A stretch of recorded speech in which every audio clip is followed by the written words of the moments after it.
خزمان دوستانی تەقتەق بەخێر بێن بە ناوی دەستەی خوێنەران و بەشی ڕۆشنبیری تەقتەق بەخێراتنتان دەکەین. کاک محەممەد پێم خۆشە سەرەتا پێتان بناسێنم. کاک محەممەد عەلی سەلمان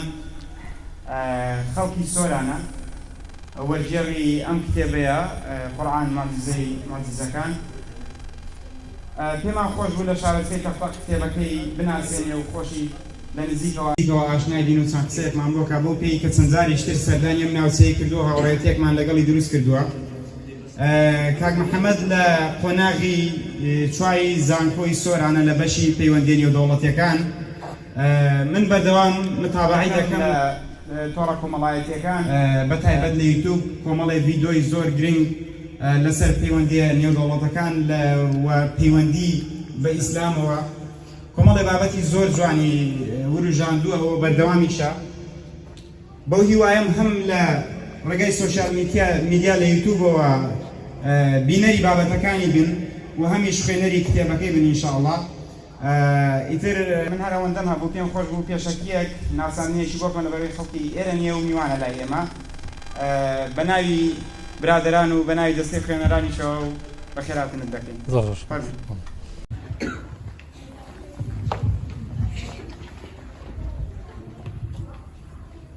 بسم الله الرحمن الرحيم. سەرەتا سپاسی مامۆستا سەردایی و بینەرە بەڕێزەکان و گوێگرە بەڕێزەکان دەکەم. من هەر لە سەرەتایەوە خەتوی تەقتەق ماشەڵڵا چونە ناو دڵمەوە، خۆشەویستی ئەوە ناخمە زۆر زیاد بوو و بۆی هەمیشە لە ئەحواڵم پرسیون و پێم خۆش بە سەردانی بەڕێزتان بکەم. بەڕاستی تەقتەق چۆنڵێ وەسف ناکرێ، ینی خەڵکەکەی و هەم خۆشەویستەوە شوێنەکەشی شوێنێشت جیرە. بو آياتي إخوة دستيكم. بسم الله الرحمن الرحيم. إنا عرضنا الأمانة على السماوات والأرض والجبال فأبين أن يحملنها وأشفقن منها وحملها الإنسان. كاد إخوة يقولا قرآني بسر زويو آسمانو سياكان دانا وتيوكو أمانتك هالي يقرن رتيان كردوات زيقل مروف هالي يقرن ما دە مرۆڤ ئەو ئەمانەتی هەڵگرتووە دەبێ بازەکەی بدە. ئێمە کە باسی قورئان دەکەین، بەڕێزان کە زۆر خۆشحاڵم بە دیدارتاندا و بە خێراتنی تاکە تاکەی بەڕێزتان دەکەم. ئێمە بوو ئەوەی ئاشنای کتێبەکە بین، سەرەتا دەبێ بزانین نووسەرەکە چییە، نووسەرەکە چێیە. وانە ئێستا بۆ من وەکو وەرجێر کە ئەم کتێبە وەرجێراوە پێم باشە نووسەرەکە بناسێنم، چونکە ئەگەر ئەمە لە نووسەرەکە گەیشتین زانیمان لە سباردۆخێک ژایە لە کتێبەکەشی دەگەین، زانی کتێبەکەی بەها و قیمەتێکەوە لە سەردەمی خۆیە کە لە ساڵی 1970 ئەو کتێبی نووسیوە کە ئێستای خوێندنەوە من و تۆی خوێنەر واز دەکەین ئێستا نووسراوە. چونکە من دەیلێمەوە هەموو دەیلێمەوە، دەڵێم من قوتابی زانکۆ بووم، قۆناغی سێ بووم،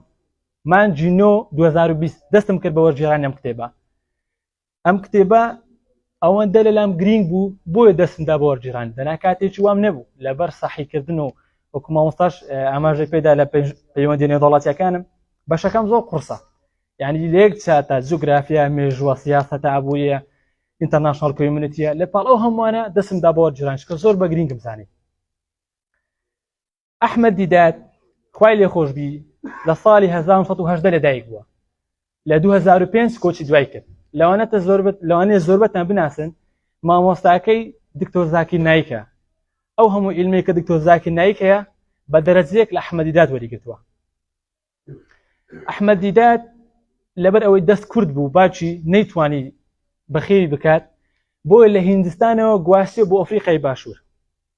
لە ئەفریقای باشوور بژێوی ژیانیدا ئەحمەد دیدات نەیتوانی خوێندن تەواو بکە، بەڵام لەپاڵ ئەوەیە خۆی فێری چەند زمانێک کرد، لەوانە عیبری زمانی جوولەکە، یۆنانی، ئینگلیزی، عەرەبیەکی باش نەدەزانی، بەڵام سوبحانەڵڵا قورئانی هەموو لەبەر بوو. شارەزایەکی زۆر باشی لە کتێبە ئاسمانەکان هەبوو،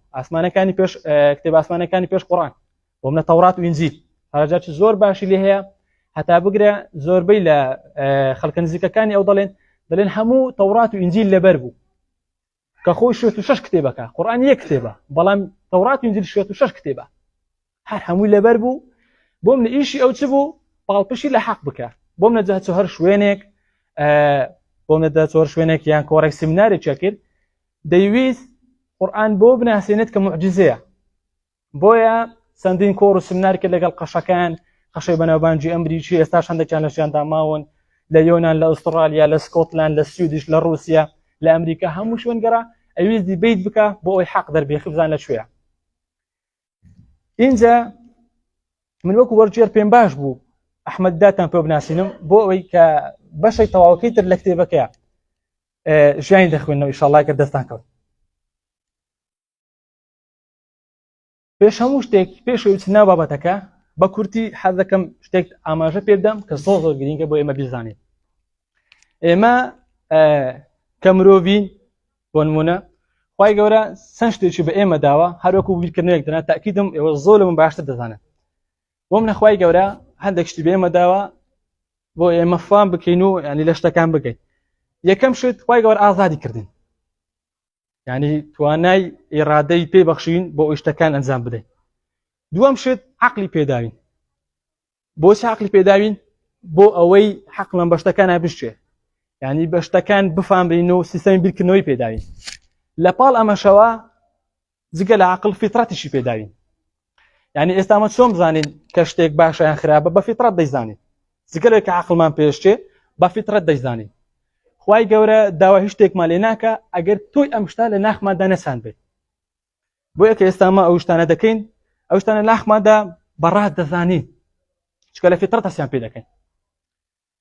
خاڵی چارەم کە ئێمە دەڵێن باشە ئێمە چۆن بزانین فیترەتی پاک کامەیە فیترەتی خراپ کامەیە چۆن شتەکان بناسینەوە پەیامێکی بۆ ناردوین کە قورئانی پیرۆزە ئینجا خەڵک دەڵێ وەڵڵا کاکە ئێمە عەرەبی نازانین و قورئان بۆ عەرەباتوە یاخود ئێمە لێی تێناگەین زمانی عەرەبیە پێغەمبەرێکی بۆ ناردی ئەو قورئانەی لە خۆیان بەرجەستە کردووە یعنی دای عائیشە خوا لێ ڕازی بێت دەڵێ پێغەمبەر صلی الله علیه وسلم قورئانێک بەسەر زەویا دەڕۆی یعنی ئەو قورئانە هەمووی لە خۆیان بەرجەستە کردووە اینجا ئەوەی کە گرینگەم لێرە باسی یەکەم چوارەمە قورئانەکەیە چونکە ئەگەر قورئانەکە لە مۆزوعەکە بەمە دەرێ ئەنێ تۆنم لێ شتێک نامینێتەوە چونکە ئەوەی کە پەیامی خوایەتی هەڵەگرێ قورئانەکەیە خوای گەورەش مۆرچی خوایەتی خۆی بۆ قورئانە ئەسپاردووە اینجا قورئان بەڕێزان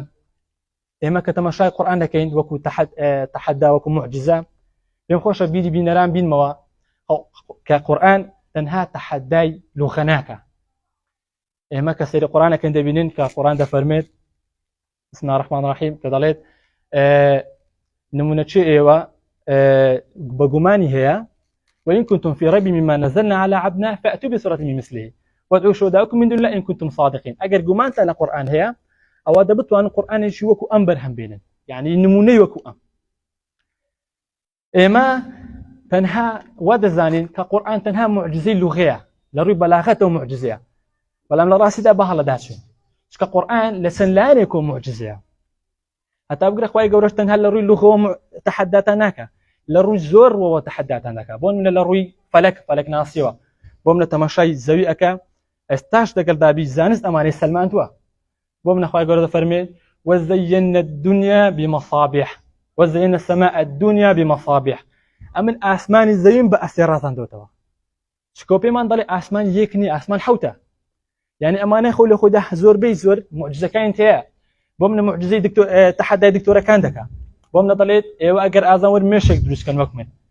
بلكو لو تحداك قصر دكا قال انك ناتوان ميشك دروس كان بلكو قال اگر ميشك تشلي رفاند ناتوان بي بينوا ناتوان بدسي بينوا يعني معجزة كان طواو زورن يعني تحدى كان اخوي غور زورن لروي فلك ناسيو لروي اسير ناسيو سون لروي جردونوا لروي بوزيشيو لروي بالوجوا حتى لروي سيستم سياسي خوي ام قرآن سيستمي سياسي اتواني تطبيق بكري وكل موجود بينين تطبيق راوه جورترين عداله ودات بروري بس راو جهانات استا اماش مجوش درو درجه هي انجا قرآن خوي هاتني قرآن جوانترين وجورترين والله فلسفيه يعني خوي جورا ذكروي كتندان زانستي وجردونيتي معجزاتي يعني تحديتي خوي هاتني قرآن للسعوديه العربيه جورترين والله فلسفيتها وذكر القرآن خدي خوي والله متسندان فيلسوف داتوا يعني او فكره فيلسوفاني كلا 6 مليون انا ياخذ لهين يعني لەو شوێنانەی کە زەردەشت و ئەم شوێنە لات و فارس ئەوانە کە ئەوانە پرسیاری فەلسەفیان ئەو ڕۆژان سەبارەت بە هەبوونی خوا کە قورئان دابەزی لە سەعودی عەرەبیە جوانترین وەڵامی فەلسەفی دایەوە. چۆن ئێمە پرسیارێک لە مێشکمان ئەو ڕۆژێ دەڵێت باشە بۆچی قورئان لە سەعودی عەرەبی دابەزی هاتە خوارەوە، بۆ لە یۆنان دانەبەزی؟ چونکە ئەگەر لە یۆنان دابەزی بە قورئان هات با خوارەوە دەمانەگوت کرد ئەوهۆ جات خواوە کەی موعجزەیە قورئان لەلام خاچ فەیلسوفانە هاتەوە سقراط و ئەرستۆ و فیساگۆرس سەردان فەیلسوف لێ بوون. محەممەدش لەوان کۆپی کردووە کاکەوە موعجزە نییە قورئان لە هین بێت لە یۆنان.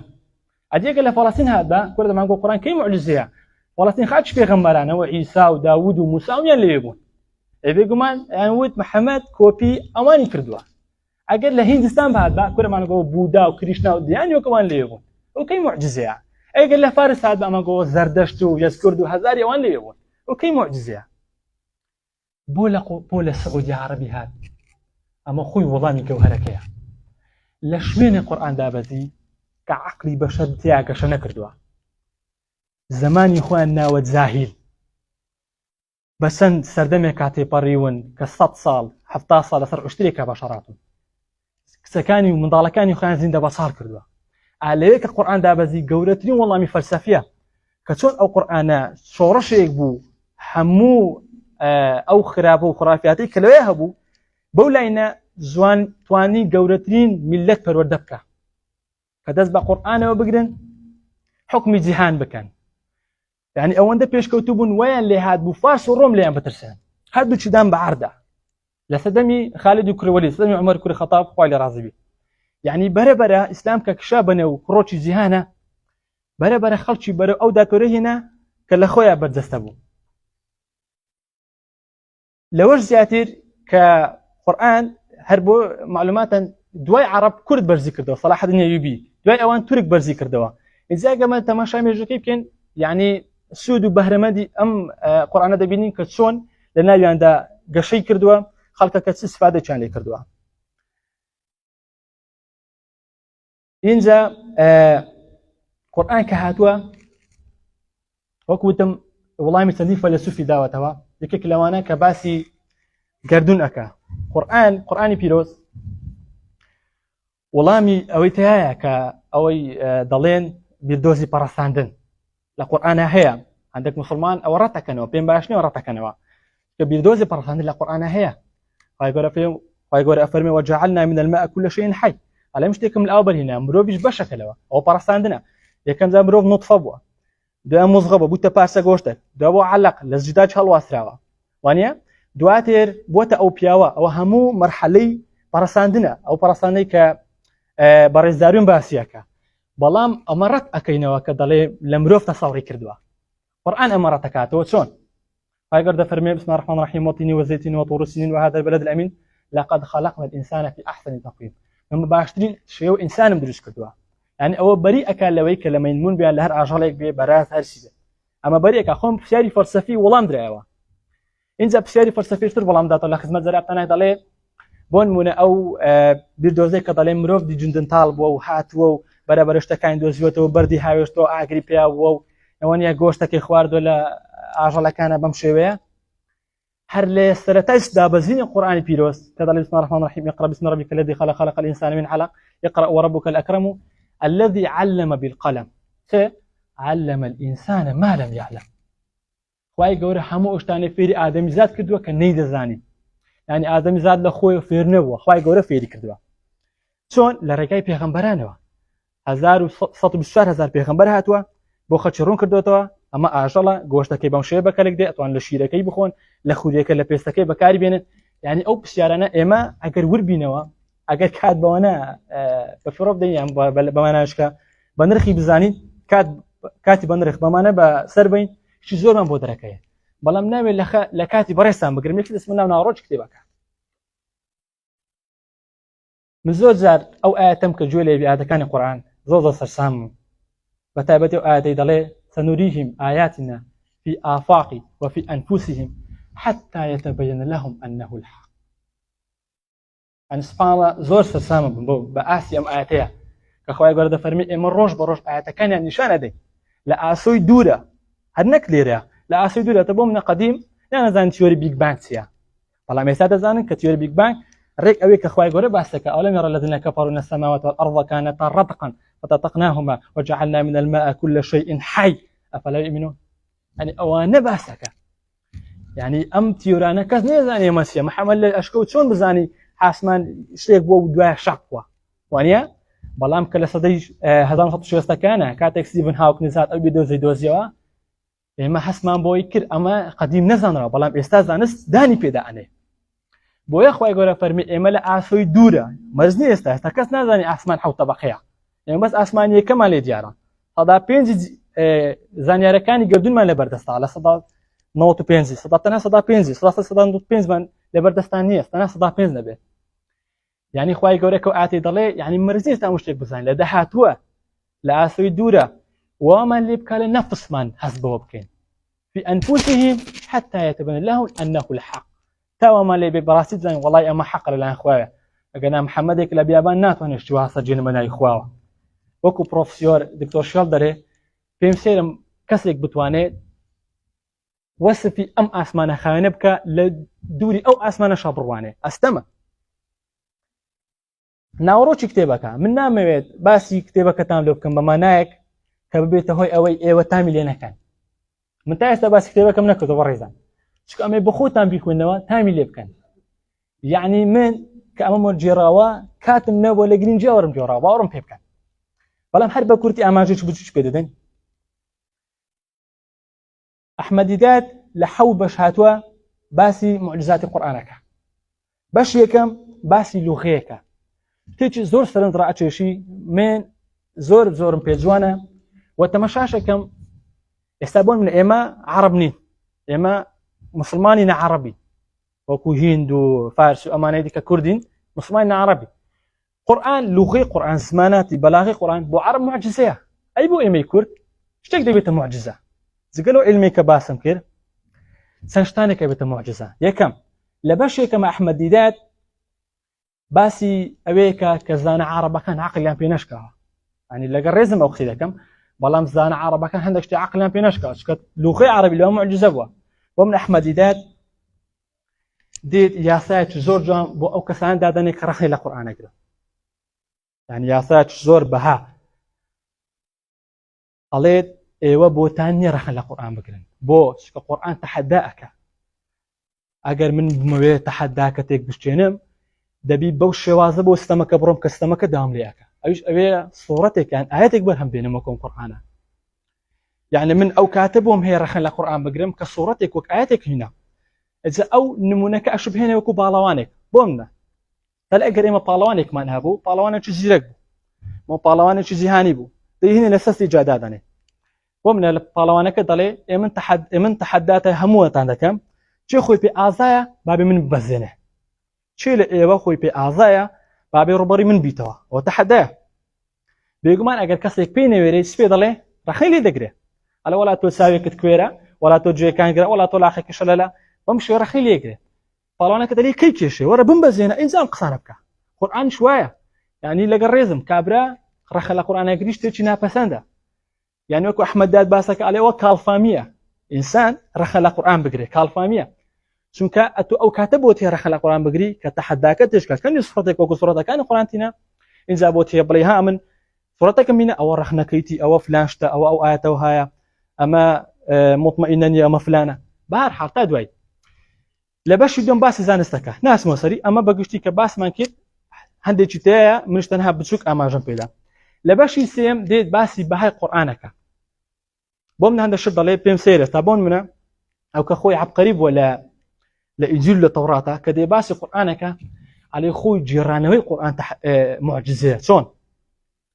علي من اما كمروفين كخصا جيرانو شلون جيرانو بتفاصيل باس اشتكيك بوردي علينها منو محمرشين او هانكير يعني منو مصاري او هانكير او سين رويش همو بتفاصيل جيرنا اگر تمشى انجيل التوراة بكي كتشيروكا كان جيرنا يعني بود دركوي كما قسيم روبا كخواي غير بمشي يقصناك بود دركي كتمشاكي يعني جيرانوي خودي جيرانوي بدرانه خاتوا اگر شروكش راضي خودي جيرانوي بدرانه خاتوا زيايه اللي كخوا قسيه كتبوبكا اینجا مرۆڤ قسەیەکت بۆ بکات و جیاوازیەکەی کە قسەی خوا چۆنە قسەی مرۆڤیش چۆنە بۆم لە نمونەکانی زۆر تێدا بۆم ناڵێ کەڵێت چالۆ ئیسا چۆ لای قوتابیەکە ئەڵێ ئیسا هەنگاوینە تەماشای پێکانی کرد ئەو های کرد بە وردی باسەکە بەڵام خوای گەورە کە وحی دابەزێنێ ئەڵێ اقرأ بسم ربك الذي خلق خلق الإنسان من علق يعني تەواو يعني نانی بە کوردی محەممەد هەڕۆ ماڵەوە ئەتو لەسەر ئەشکەوتی جوبرایل دێتە لات بڕۆ خوارێ وها بکە بڕۆ بلە خێزانت بادات پۆشی ئەوەنە ناڵێ یەکسەر دێ باسی ئەو شتانەکە کە گرینگن يعني خۆ جێڕانەوەی قورئان یەکێکە لە موعجزەکان ئەمە لە بەشی سێمە باسیەکان لە بەشی چوارەم باسی پێشبینەکانی قورئانەکە چۆن دەڵێکێک لە موعجزەکانی قورئان ئەوەیە پێشبینی شتێک کردووە وەکو خۆیاتۆتە دی بۆ نمونە یەک نمونەتان پێ دەڵێم خوای گەورە کاتێک ئاەتێک بەسەر وەلیدی کوڕی مغەیرە داهاتە خوارێ وتی چی وتی ئەی وەلیدی کوڕی مغەیرە ئەگەر واز نهێنی لەو درۆ دەڵەسەی کە بەرامبەر بە محەممەد ئێڵەی عليه السلام عليه سنسيم على الخرطوم عليه كب الدبرين هاي قال أو هرش ليك بلان باب زين بيج منك هاتدي بلى لا شري بدر كتشو شري كد لقال مسلمان كان ولدي كوري مغيرة كباش يقول لك كافران شو بيش كشري كد يكم شمشير كهايوشتان يكسر بركبك بعشان معجزانية بعش بو أجر محمد نسيبان نيجو بو نيجو دست ودستك بانو نيجو بو نيجو قاس فما نزكترن بەڵام بوتی کەپ بالفعل سەر بە کەپی بڕا بۆ نیشانەیەک تامایەوە لە ژیان ئەوەتە خودی خۆی معجزەیە بۆم لە ئینجادی ئەم معجزەیە مەقارنە ئەکا جیاوازی ئەکا لەگەڵ چی لەگەڵ تەورات و ئینجیلە بۆ منە ئاەتێکمان پێرە لە ئینجیل بۆ منە ئیسا عەلەیهی سەلام هەرچەندە ئیسانە بەڵام ئەوەی کە بەدەوی هەڵبەستراوە بە قوتابیەکانی دەڵێت حەواییون کە لە لەی دانیشتبوون ئەڵێم ئێوە مردن ناچێژن تا من دەڕۆم و دەگەڕێمەوە دەسمە لای باوکم دەگەڕێمەوە بەسییان خۆیان دەسمە لای باوکم دەگەڕێمەوە ئێوە مردن ناچێژن کە هاتمەوە وڵاتان بە دیدارتان شاد دەبمەوە بە قوتابیەکان دەڵێ کە لەوێیان ماسی فلیپ مارک جۆن بۆوانە دەڵێ کە لە دەوروبەریانمون باشە لێرە پرسیارێک دروست بوو ئایا ئەم پێشبینیە کە ئیسا کردی بە قوتابیەکانی وت من دەسم و دێمەوە ئایا ڕوویدا نەخێت قوتابیەکانی ئەوێ مردن نەوەی ئەوانیش مرد نەوەی ئەمانیش مرد ئەوە ساڵی چەندە 2021 ئێستا ئیسا نەگەڕاوەتەوە هەر خۆڵی ئەمانیش نەماوە کە سەرەتا پێیوتن کەمات ئەمە پێشبینیەکە بە درۆ خرایەوە ئەم قسەی کە بەدەوی حیساکرا پێشبینیەکە بە درۆ خراوە ئەحمەدی داد زۆر بەڕەبە و بارە ئەدا کە پێشبینیە بۆم لە موسا دەڵێ بەخوا دەڵێت ئەمێ بتبینم خوای گەورە فەرمێ لێن تەڕە ناتوانێ بمبینی you can see me alive یان ناتوانێ بە زوندی بمبینی کە ئەمە لە قورئانیش پشتڕاست کراتەوە لە تەوراتیشا هەیە بەڵام تەماشای تەوراتەکە لەولایە قسەکەی بە درۆ خاتەوە ئەڵێ یعقوب خوای بینی یەشوع خوای بینی ئەیوب خوای بینی وانێ ئەمە خۆی قسەکەی بە درۆ خستەوە کە لەلایە ئاەتەکانی ترا بەکات لە ئینجیل ئینجا قورئان وەسفەکە وەکو تەلێگرام لە خزمەت جەنابتە زۆر درێژی پێ نەدەم قورئان وەسفەکە وەکو پەرتووکی تەلێگرام مەبەستێ لە پەرتووکی تەلێگرام یعنی کاتێک محەممەد صلی الله علیه وسلم پرسیاری لێ کراوە ڕاستەوخۆ ئاەت دابەزیوە أو بشاريك درباري كلا وكو يسألونك عن الخمر يسألونك عن الروح أو بشاريك ليت أكل محمد كراوة قرآن وكو تليجرام وشون يستا تليجرام كناميك أن يدي يكسر بفوري بأجا أواحد لأن أخوة النامة كي بيجيوا والله مي بيجيوا بشارتي إذا كان درباري هرشتك يكسر محمد والله مي دعوتها يعني ناكر أم والله ما لا يمروفو به إن شاء الله قربي خو إنه بتفاصيل ديزانو مستنشيا ديت لبشي ششمة ديت باسي خواءك كتسون أمام معجزة أوش بريت لنا وكاني خوا ضلينا وكاني خوا كإسلام نوطنونا وصفات خوا هي بومنا للرحمن الرحيم الملك القدوس السلام المؤمن المهيمن حتى صبور أمنا نوطنونا وصفات خوا لقرآن هي الإسلام هي تحداها مو أين كانتك نك أين كان تحدى بشر كان شكا على ورن إيوه بينز داون بودريس كان سبارت بخوا بين صفاتي خوان بي بنحسن لا قرآن أنا به هم مسيحية كان يكنا يخوان هي أو يشبهوا كفاذر يعني أب بس أو ناويان هي جولك كان يكنا يخوان هي أو يش إلههم طبعا قرآن نوطنون ناو صفاتي خواي هي أما شخوي لخوي دا معجزة محمد ناطني أو نوطن ناو جواناك همو اللي يقدي شاسترين دروز بك بالكو أما معجزة كوتا من باش لخدمة زنابتان قرآن أناسيني وكو تسارسري كيشكان قورئان چارەسەری هەموو کێشەکانتان ناکا. خوای گەورە کە خۆی خوڵقێنەری مرۆڤە ئەو ئەزانێت چی لە منوت و باشە، ئەو ئەزانێت چی لە ناخی منوت ساندێ ئەوەشمان پێ ئەبەخشێ. قورئان وەکو چارەسەری کێشەکان وەکو ئالتەرنەیتیڤ یعنی جێگرەوەیەک بۆ کێشەکان، بەڵام جێگرەوەی یعنی چارەسەرێک بۆ ئەو کێشانەی کە ئێستا لە زەویا هەیە. اینجا لەوێ درێژی پێداوە. کۆتاییمین قسەم بۆ دێنم. یعنی کەسێک دامانە ئەمانی لە گرنگ نەبوو، گریمان دامانە هیچ لەمانی پێ قبول نەکە ڕاستی کردەوە. یان نمونە قورئان چۆنەڵی حەقلی نەگرت لەو قسانەی ئێمە یاخودەوەی کە ئەحمەدی دات حەقلی پێشکەوە. یەک قسە هەیە زۆر جوانە حەزەکەم حەدیث جەنابتان بکەم. بەڵێ جارێک چەند شاعیرێک دەبێ دوو ڕەفیقی بێ ئیمانی ئەبن. ئەو دوو ڕەفیقانەی یەکە چەند ئەستێرە ناسە دانەیەکی تریان دکتۆرە. دەچن بەگوێ دێن بەس ئەم برادەرەیە ئەحمەد داجش باسی کردیە. دەڵێن کاکە تۆ حەیب ناکەی باسی دینەکەی باسی خواکەی ئەو شتە خوڕافیاتانە چه باسیەکەی. یەکە چەند دکتۆرێکە چەند فەلەک ناس دەستنە لای جەنابی شاعیر کە موسڵمانێکی سادەیە بەڵام شارەزانێ لە دینەکان لە شتەکان شادەنە هەم موسڵمان سادەیە. ئەوانش لێ دەپرسێن کاکە تۆ حەیب ناکەی باسی خوا و خوڕافیات و شتانە چییە؟ کاکە وەرە کەس جەهەنەمی دیتە؟ نەوەڵڵا. کەس باش دیتە؟ نەوەڵڵا. کەس خوای دیتە؟ نەوەڵڵا. کەس بیدن لە بەهەشت بێتەوە؟ نەوەڵڵا. کەس دیتە لە قەبر هەستێتەوە؟ نەوەڵڵا. کابرای فەلەک ناس دەڵێ کاکە من بە تەلسکۆپ سەیری ئاسمانێکم تا ئێستا ناستی لە بەهەشتم دی نە مەلایکەتم دی ئەو شتە خوڕافیاتانە چه باسیەکە. کابرای دکتۆر دەڵێ کاکە من دکتۆرە من دەزانم ئەو خانانەی کە لە لەشی منوتۆیە هەیە ئەوانە خانەنە ئەگەر هاتوو مردن ئیتر زیندوی نابێتەوە زیندی بوونەوەی قیامەتی کاکە وڵ لە شتە خوڕافیاتانە بینە دانیشە بە دەردی خۆتەوە وڵ لە خەڵکی بینە. کابرای شاعیر بە دوو دێ شەعر عەرەبی وەڵامیانە داتەوە زۆر بەقوتە دوو دێ شەعر عەرەبیان. لە کاتی خۆی 2015 کە لافاوە هات ئەو لافاوی کە هات بەلەو کوردستانە ئەم دوو دێ شەعر عەرەبیە زۆر کاریگەری لەم کرد. یعنی ئەتوانم بڵێم ژیانی گۆڕی. پێیان دەڵێت کاکە دامان نا ئێوە ڕاست کاکە من زەرەرم کرد دامان نا خوا نەبوو باش نەبوو جەهەنەم نەبوو کاکە من زەرەرم کرد وەک تۆ نەژیام وەک تۆم نەخوارد وەک تۆ نەخەوتم وەک تۆ چوومە لای خێزانم وەک تۆم لەبەر نەکرد خوای گەورە لە ڕێ نەگرتیمە لەوانە هیچ لایەکەوە زەرەرم نەکرد. بەڵام ئەگەر بزانین کامەمان زەرەری کردووە بێگومان تۆ زەرەرت کردووە وەرە گریمان دامەنا تەنها یەک سەدایەکی ئەوەی کە خوا دەڵێ دامانە سەدایەکی ڕاز بوو وەرە بەس دامانە عەزابی قەبر ڕاز بوو سەدایەک کاکە باسی قیامەت ناکەین بەس دامانە عەزابی قەبر ڕاز بوو وەرە بەس دامانە خوا هەبوو. ئایا تۆ زەرەر ناکەی؟ بێگومان زەرەر دەکەی. یعنی ئێمە لە هیچ لایەکەوە زەرەرمان نەکردووە بەس کابرای بێ ئیمان ئەتوانم بێم لە هەموو لایەکەوە زەرەری کردا چونکە ئەگەر لە زەویشی دەست نەکات دوای کە وەفاتی کرد چۆ بن قەبر و دامانە دوو مەلایکە تاتە سەری وانیا کە زەرەری کردووە بەڵام منوتێ موسڵمان مردیشین چونەوە بن عاردە هیچ زەرەرمان نەکردووە. داوای لێبرنەکەم لە کاتم گرتن و زۆر خۆشحاڵ بووم وصلى الله على سيدنا محمد وعلى اله وصحبه وسلم. داوای لێبرنەکەم هیوادارم لە کەم و کوڕەکانیشم ببورن ئەگەر پرسیارێک شتێک هەبێ بە خۆشحاڵیەوە.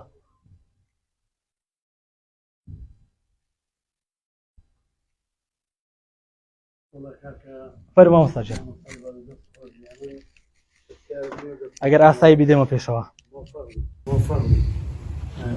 یاخوا بەخێوی دەستخۆشی لێ دەکەین بە قسەکان و ڕووکردنەوەکرد تا ڕادەی ئیسفادەی هەیە ئینشاڵڵا بە هەموو لایەکمان و داوای سەرکەوتن دەکەین داوای بە هیوای سەرکەوتن و بە دوواداچوونی زیاتر ئینشاڵڵا ئینسان هەرچەند خزمەتی قورئان بکە هەر کەمە چەند خزمەتی ئەو دینە بکە هەرێکە بە پێی پلە و پایە و کات و هێنی خۆی داوای مۆفەقی لۆ دەکەین و بەڕاستی قسەکانت زۆر خۆش بوو لە زێی خۆیت و ئینشاڵڵا سەرکەوتن دەبین. یاخوا بەخێر بە هیوای سەرکەوتن.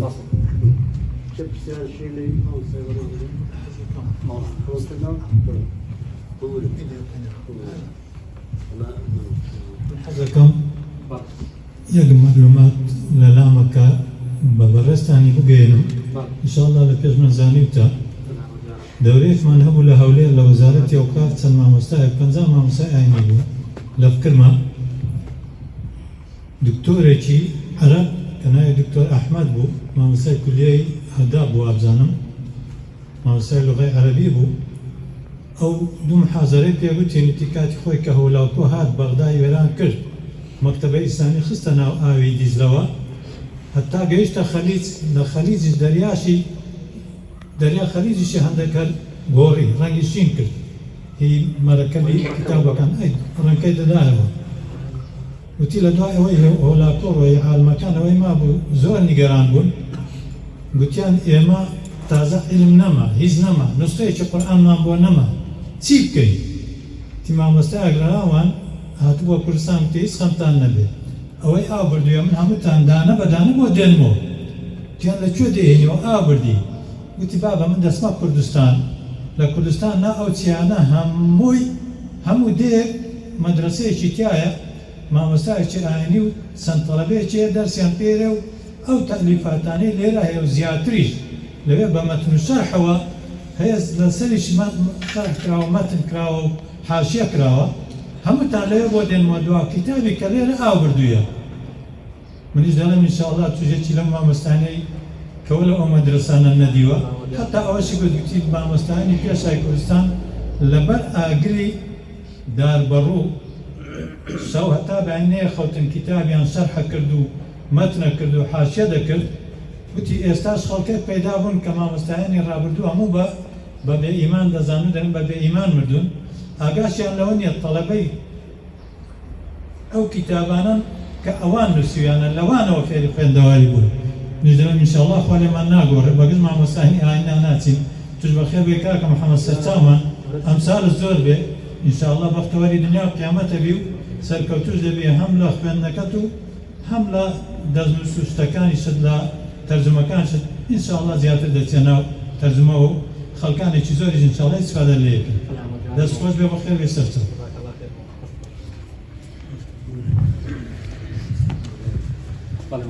بنای خۆی گەورە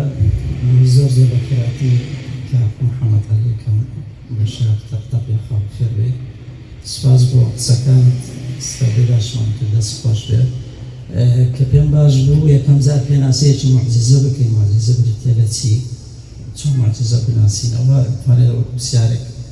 جوابمان دەیەوە موعجیزە چییە چکە قسەی زۆر کراوە دەربارەی موعجیزە مامۆستا سەعید نورسی دەربارەی خوای لە ڕازی بێ دەربارەی موعجیزە دەرفەتێکی بە مرۆڤ داوە دەفەرمێ هەموو موعجیزەیەک لە سەردەمێک ئیمکانە مرۆڤ دەستی پێی بکات و لەوانەیە مرۆڤ نەگەیشت بێتەوە ئاستا نەتوانێ ئەو موعجیزەیە بۆ نمونە ئەو باسی ئەو موعجیزەیە ئەکا کە حەزرەتی موسا خوای گەورە پێ فەرمێ وەضرب بعەساکە الحەجەر لە بەردەکەدا و ئاوی لێ دێتە دەرێ فەرمێ ئێستا بیری ئەتوازی هەیە لە شاخەکانە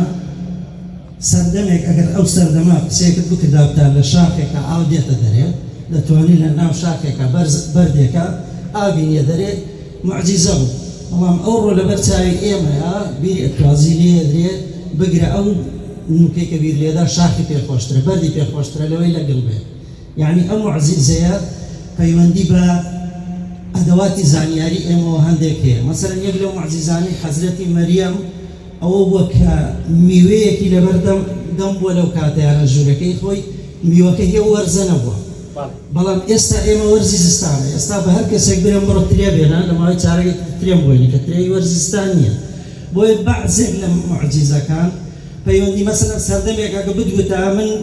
مەسەڵەن ئەمڕۆ دانیبانی لە کەعبە بووە من لە بیرمە خەڵکی لای ئێمە مامۆستایانە دەزانن سێ مانگی پێچوو بۆ حەج بەس ئێستا بە 2 ساعت و چارەگێک دەچێنە مەکە و مەدینە ئێستا زۆر پرس نییە بری پێغەمبەری خوا صلی الله علیه و سەلەم چوویتە ئیسرا و میعراجی کردیە چوویتە فەڵەستین لە شەوێکە چونکە ئەدەواتی زانیاری ئێمە مەجالەدا ئێمە دەزانی بە 2 ساعت 3 ساعت دەتوانی بگیرین دەست خۆش بێ و باکاتان لەگەڵم زۆر سوپاس ئەگەر حەزێکی وەڵامی وەتی دەبڕ کە موعجیزە یعنی چی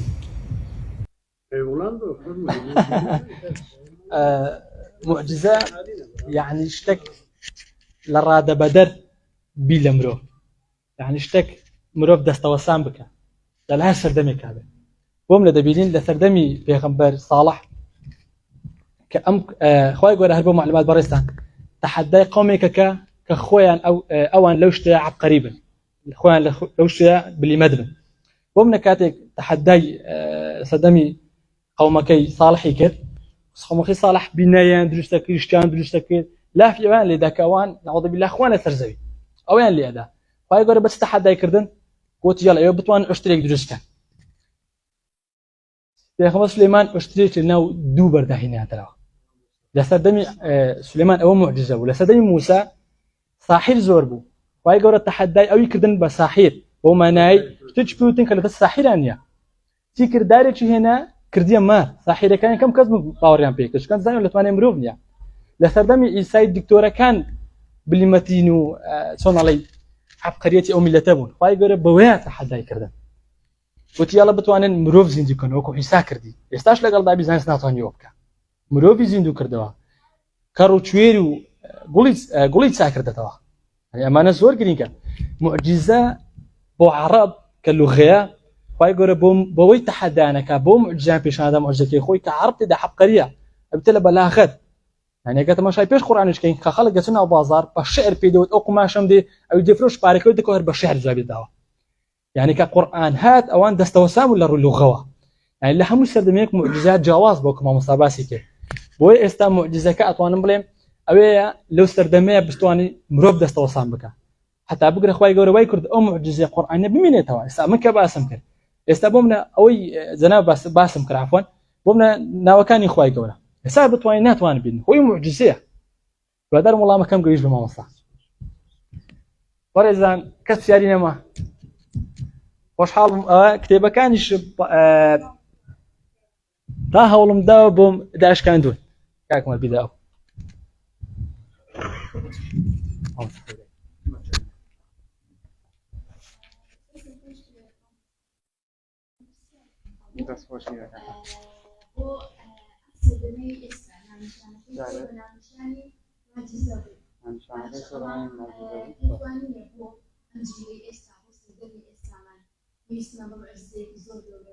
بتوانێت پێویستیان بە مۆزیێکی زۆر گەورە بێت ئەوە کێشەی سەماعی گوێ بە جویان گرانەوە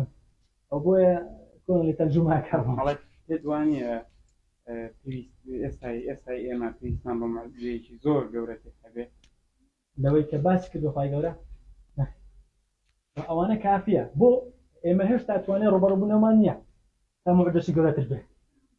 يعني ئێستاش ئەتوانێت بڵێم لە داهاتوو ئەستا بۆم نەگەڕانەوەی عیسا ئەمەش معجزەیە بەڵام ئینشاڵڵا کە خوای گەورە تەمامدا بە چاوی خۆمان بینین بەڵام ئێستا معجزانێک کە لە بەردەستمانمە هەتا ئێستا نەماتوانین ڕوبەڕوویان بینەوە بەڵام معجزەکانی تریش بەردەوام دێن ئێستا بۆمە ئەو پێشبینیانێک کە محەممەد کردێتی عەلەیهی سەلام بۆمە نیشانەکانی ڕۆژی دوای ئێستا مەلەوە حاڵەتیان زۆربەی نیشانەکان وا چۆن ئەڵێ بە چاوی خۆمانیان بینێت ئێستا بۆمە بە شتە گەورەکان ئێستا بۆمە ئەو شەڕی کە لە بینی غەرب و شەرق ڕوادا ومن حديثك هي بلام ضعيف عندك شان دلين كجواري تدسه ومن دلين او كاتي محمد مهدي دي دو شرق لان غرب وشرق رؤدا اما او قسيه كدبين استابسا دبيني يعني والله اعلم اقروشي ده زور مهمه يعني اويك محمد اما جي بيدا يعني استاش بردستا معجزك